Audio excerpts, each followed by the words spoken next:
By Jennifer Rubin. Jennifer Rubin, opinion writer reporting from a center-right perspective. Email bio. Follow opinion writer. October 21 at 12 p.m. With about 2 weeks to go before the midterms that could strip President Trump of the protection a Republican House and Senate afford him, Trump has returned to his favorite hits, mocking women's looks, horseface. He called the adult film to whom he paid hush money, fanning hysteria about a caravan of immigrants from Central America and cheering on violence against the press. He seems convinced that if he can turn up the venom, resentment and fear high enough among his male, white, rural voters, he'll save himself and the party from disaster. He appears unaware or unconcerned that he is thereby lighting a fire under women voters, college-educated voters, young voters and non-white voters who are now running in record numbers to the polls in early voting and into the arms of Democrats. Poll numbers look ominous for the GOP House majority, and much as he'd like to avoid blame, Trump's own putrid approval numbers, 39% of Americans approve, 53% disapprove in the latest CBS News poll, weigh down most Republicans on the ballot. His handling of Justice Brett M. Kavanaugh's confirmation gets virtually identical low marks. In the CBS poll, Democrats hold a 9-point lead in the generic congressional poll. Trump would no doubt be in even more political peril, if not for the economy's strong performance. Conversely, even with a strong economy, Trump's presidency is historically unpopular. Trump's response to the reportedly brutal murder of the Post's global opinions contributing columnist Jamal Khashoggi and Trump's ongoing appeals to hatred and resentment remind us that much more than policy decisions or even oversight are at issue in these midterms.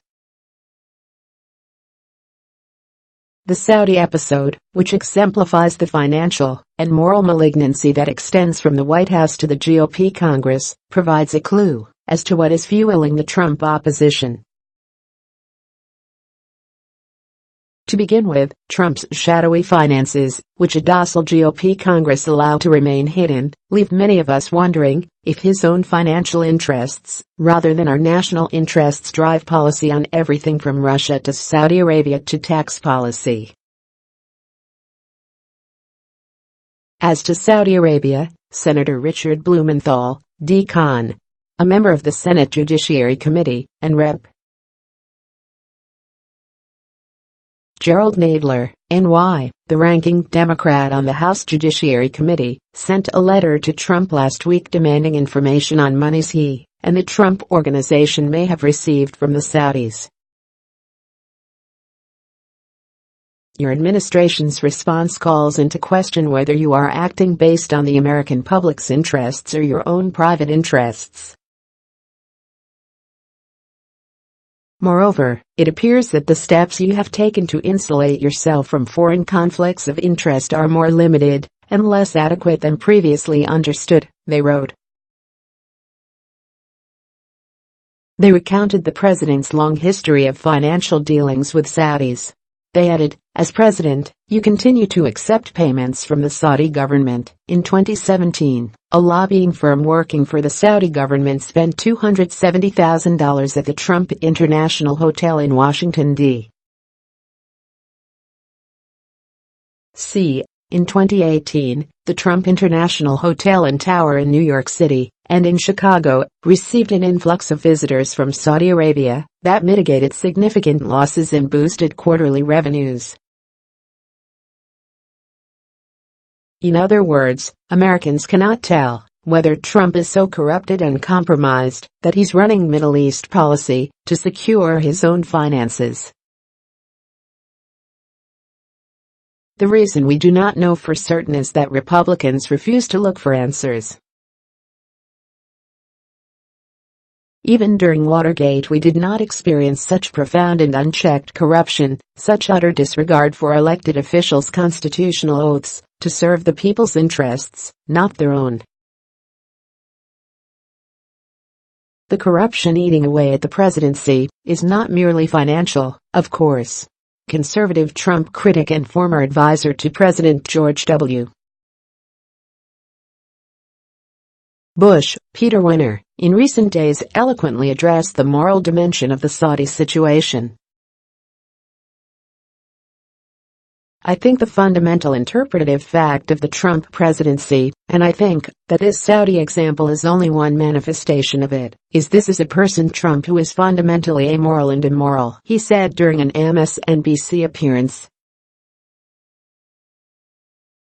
He is a man without human empathy, or without human sympathy, and in many respects a man without conscience. And I think what you've seen over the last several days is a person who's reacting that way.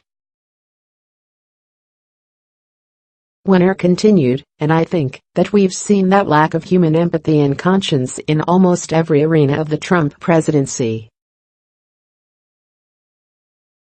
It explains the cruelty, it explains the policy at the border, separating kids from parents, it explains the pathological lies, it explains the fact that he's a man without loyalty, and I think this is just the latest arena in which we are seeing this ugly drama play itself out.